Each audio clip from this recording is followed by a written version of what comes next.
Recovered Guild Expedition Report. Status: unresolved. Begin record. The first hunter disappeared 3 steps from solid ground. His companions watched him leave the trail, wade knee-deep into black water, and whisper his dead wife's name, as if she were standing somewhere beyond the fog. When they called after him, he only smiled and told them to be quiet, because she was calling him home. They saw nothing where he was looking.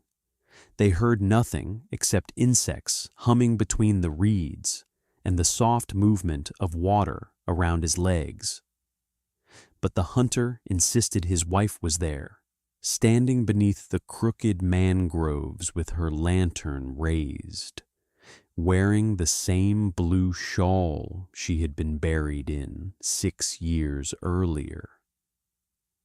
He followed her until he was close enough to touch her. His hand reached toward her face, and the instant his fingers should have met skin, the woman vanished. The lantern became a pale glowing orb beneath the surface. The fog became an empty wall, and something enormous opened its mouth directly beneath his feet.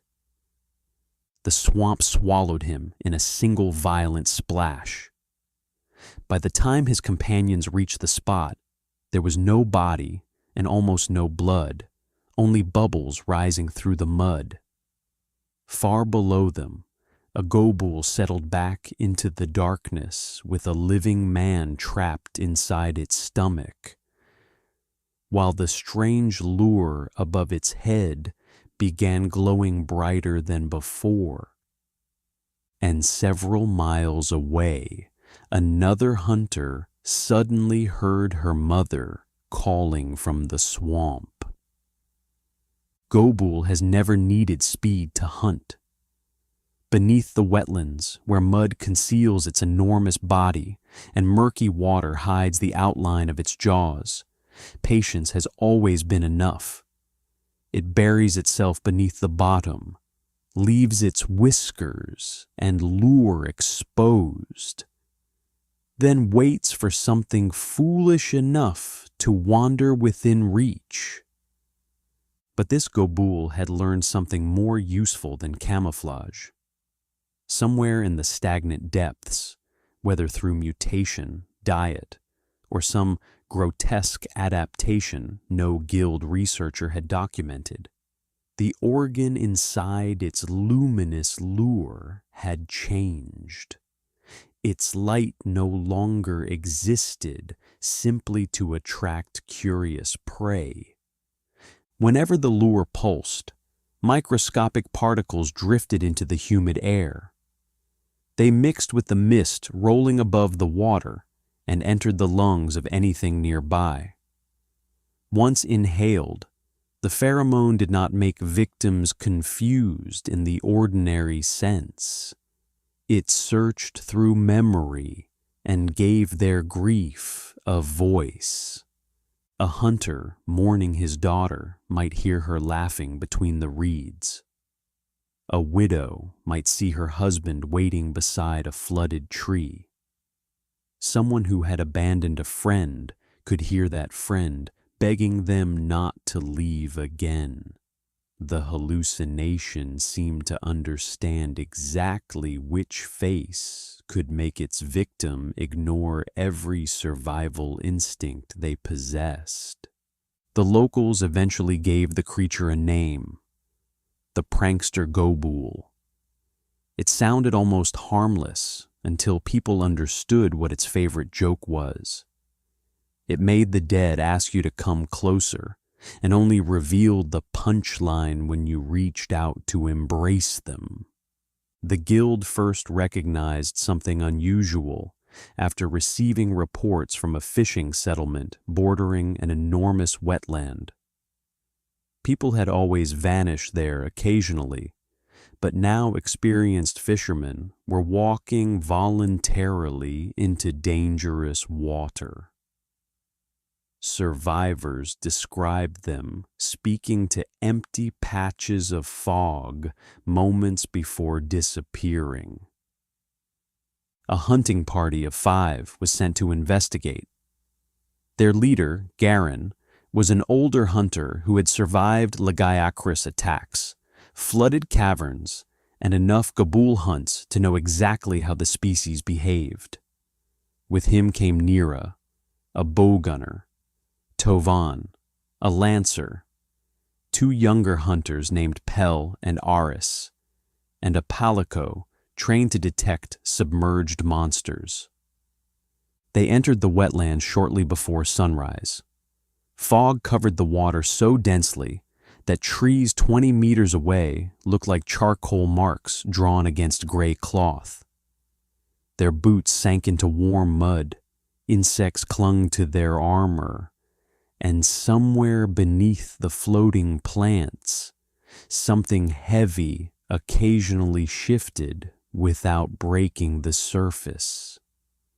The palico noticed the scent first. It stopped walking and sneezed repeatedly, then pawed at its nose while staring toward a dim yellow light drifting through the mist. Garen recognized a Gobul lure immediately and ordered everyone away from the shoreline. Then Pel heard someone laughing. His younger brother had drowned when they were children. Pel had apparently spent years refusing to discuss it, but the moment that laughter floated across the water, his weapon lowered. Between 2 dead trees stood a small boy, soaked from head to toe, smiling as though he had merely been waiting there. Pel began walking toward him. Garen grabbed his shoulder and demanded to know what he was seeing, but Pel became furious. He shouted that his brother was alive, that everyone had been wrong, and that if Garen frightened him away again, Pel would never forgive him. The boy retreated into the fog. Pel tore himself free and ran after him. The others followed, but the hallucination belonged only to Pel. To everyone else, he was chasing empty air through waist-deep water, crying and apologizing to something that did not exist.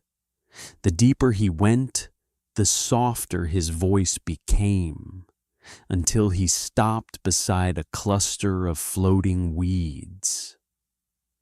His brother was standing directly in front of him now.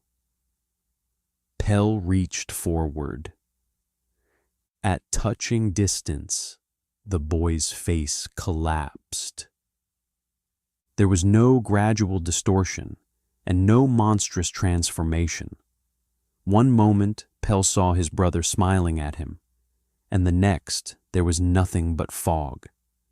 His hand passed through empty air, while a glowing lure sank beneath the surface between his fingers. Pel finally understood. The bottom exploded upward. Mud, weeds, and black water erupted around him as the Gobul opened a mouth nearly as wide as Pel was tall. He managed half a scream before the jaws enclosed him. His companion saw his boots disappear between rows of inward-pointing teeth. And then the creature dropped backward into the water. Garen ordered everyone onto dry ground. Nobody argued. But something had changed. The lure's glow beneath the water intensified, and a faint sweet smell spread through the fog. Nira began hearing a voice less than a minute later, despite standing much farther from the original ambush site than Pel had been when his hallucination started. The Gobul had fed, and its influence had grown. they tried retreating toward the settlement. Garen ordered cloth wrapped around their mouths, hoping to reduce whatever they were inhaling, but the pheromone had already entered their bodies. Worse, the fog itself appeared to carry it, spreading through the wetlands as the morning air warmed. Nira heard her father calling first. He had been a hunter too, killed by a Rathalos when she was young, and his voice came from somewhere behind the group. He told her he was proud of her. He told her he had watched every hunt and had waited years for the chance to speak to her again. Nira knew it was impossible. She kept walking. Then the voice said something only her father had ever called her. Nira stopped. That was the cruelty of the pheromone. It did not create vague imitations. Somehow, by manipulating memory itself, it allowed the victim's own mind to complete every detail. The Gobul did not need to know the nickname. Nira knew it, and that was enough. When she turned around, her father was standing in the fog. Garen struck her helmet hard enough to knock her down before she could follow him. The hallucination disappeared briefly, but when Nira looked up, her father was farther away, walking toward deeper water. He sounded frightened now. He asked why she was abandoning him. Nira broke. She shoved Garen aside and ran. Tovan caught her near the shoreline, but Nira fought him with enough desperation that neither noticed the water swelling behind them. The Gobul's lure surfaced beside a fallen tree, glowing softly like a lantern carried by an unseen traveler. Nira's father stood beside it. She whispered that she was sorry and reached for his hand. Her fingers came within inches. The illusion vanished. The Gobul erupted sideways from the bank. Tovan escaped its jaws. Nira did not. The monster caught her across the torso and dragged her into its mouth, armor scraping against teeth as she screamed. Its throat expanded once, violently, and her voice disappeared somewhere inside its body. The Gobul submerged. Seconds later, Aris heard someone calling from far beyond the shoreline. Garen stared toward the sound and realized the implication. Pel's death had increased the effective range from perhaps dozens of meters to hundreds. After Nira was swallowed, the pheromone was reaching farther still. The monster was not merely feeding, it was amplifying itself. Every body inside it somehow strengthened the lure, perhaps providing chemicals necessary to produce greater quantities of pheromone. Every successful deception allowed the next deception to begin from farther away. They were watching a predator improve during the hunt. By midday, the settlement itself was inside its range. Bells began ringing in the distance. Garen, Tovan, and Aris hurried toward the village, but people were already emerging from their homes. An elderly woman walked toward the marsh, calling her son's name. A fisherman dropped his net and followed the voice of his dead partner.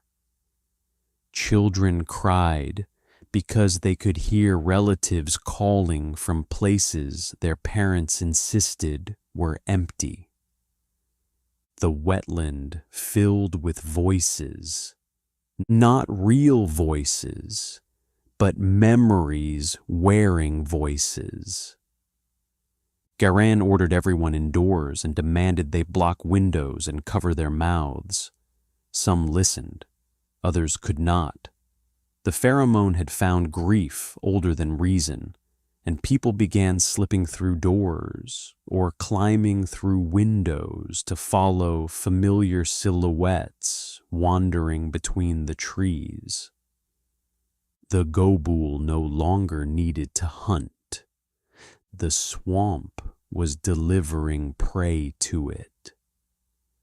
Tovan disappeared next. He heard his wife calling from beneath an old wooden bridge. She was alive, which somehow made the hallucination worse.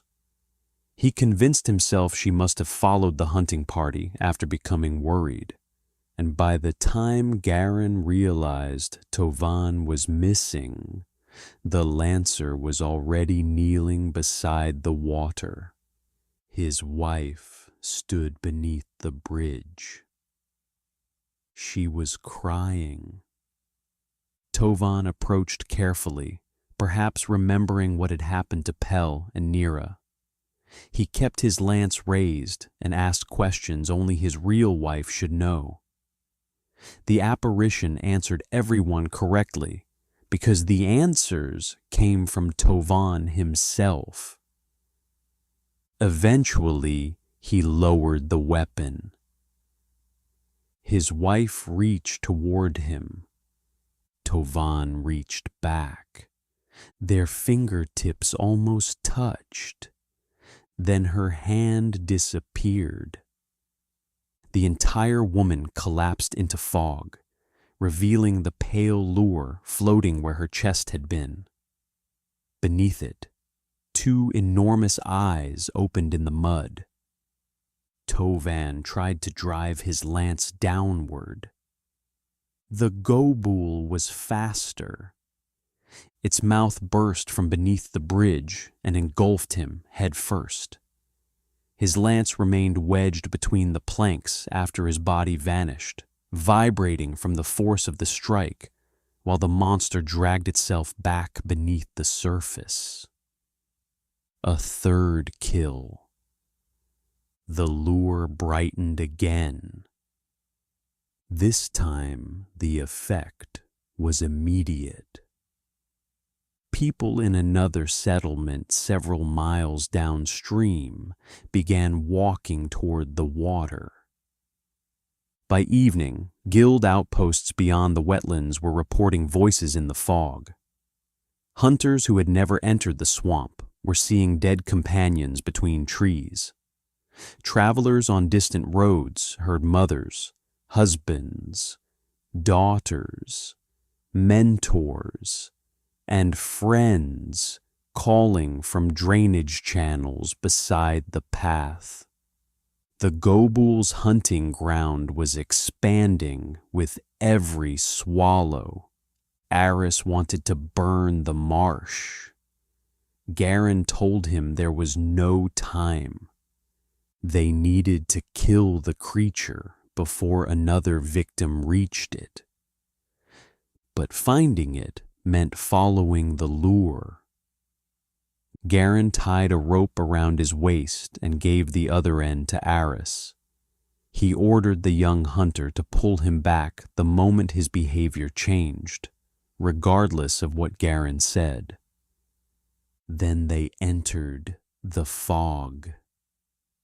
For several minutes, Garan heard nothing. Then his daughter called him. She had died 12 years earlier. Her voice came from ahead, exactly as he remembered it when she was little. She asked why he had stayed away so long. She said she had been cold in the swamp, but everything would be fine if he came and carried her home. Garan knew what she was. He continued forward anyway. The difference between knowing something is false and feeling that it is false can be enormous.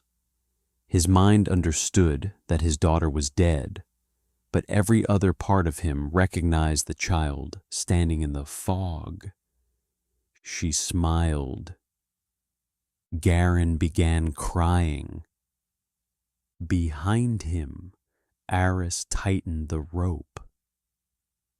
The girl asked Garen not to let the other hunter take him away. He took another step. Aris pulled. Garen screamed at him to stop. The girl was close now, close enough for Garen to see mud on her bare feet, the small scar beside her eyebrow, even the loose thread on the sleeve of the shirt she had worn on the final morning of her life. She lifted both arms. Garen reached for her, but he stopped before touching her. He had finally understood the pattern. The illusion always collapsed at touching distance because the lure needed the victim positioned directly above the mouth. The moment the prey committed to contact was the moment the Gobul attacked. Garen drew his blade instead. His daughter vanished. The glowing lure remained. Garen struck downward. The Gobul erupted from the mud, but this time its prey was ready. Aris pulled the rope as Garen rolled aside, and the jaws closed on empty water. Garen's blade tore through the luminous organ as the monster surfaced. The light went dark. Across the wetland, thousands of voices stopped. The Gobul thrashed violently, smashing trees and churning the swamp into black foam. Garen and Aris attacked while it was exposed, striking its softer underside whenever it rolled. Without its lure guiding victims into position, the creature was only a wounded predator surrounded by hunters who finally knew where it was. Eventually, it stopped moving. For several minutes, neither hunter approached. They had learned what happened when something in that swamp wanted to be touched. The guild burned the Gobul's lure and sealed samples of its tissue inside airtight containers. Researchers later confirmed that the organ had produced an airborne compound unlike anything documented in the species, but they never fully explained how the hallucinations became so precise. Perhaps the pheromone merely opened memories the victim already carried. Perhaps every voice, face, apology, and loving gesture had been manufactured entirely by the victim's own mind. That possibility frightened Garen more, because it meant the Gobul had never truly known anyone's loved ones. It had only learned how to make grief hunt on its behalf. Records from surrounding villages suggested the pheromone's radius had multiplied after every feeding. Had the creature swallowed only a handful more people, its influence might have reached major trade routes. Given enough prey, nobody knew where the expansion would have stopped. After the hunt, locals abandoned large sections of the wetland. Even years later, fishermen refused to follow strange lights through the fog, and parents taught children never to answer familiar voices coming from the water, because monsters usually threaten you with claws, teeth, venom, or fire. The prankster Gobul offered something much harder to resist.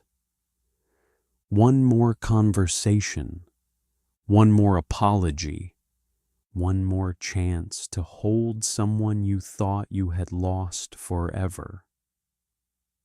And it waited until you were close enough to touch them, before reminding you why the dead should never be calling from the swamp. So if you ever cross a flooded wetland and notice a lonely light glowing beyond the reeds, do not follow it. If someone you miss begins calling your name from inside the fog, do not answer them, no matter how perfectly they remember you. Cover your mouth, leave the water, and never reach toward the figure waiting on the other side of the mist. Because if their hand disappears just before your fingers meet, you are already standing exactly where the Gobul wanted you, and somewhere beneath your feet, a mouth is opening. If it swallows you, the next person who hears a loved one calling from the swamp will hear them from even farther away. This report remains under investigation. The Guild closed this case. The archives did not.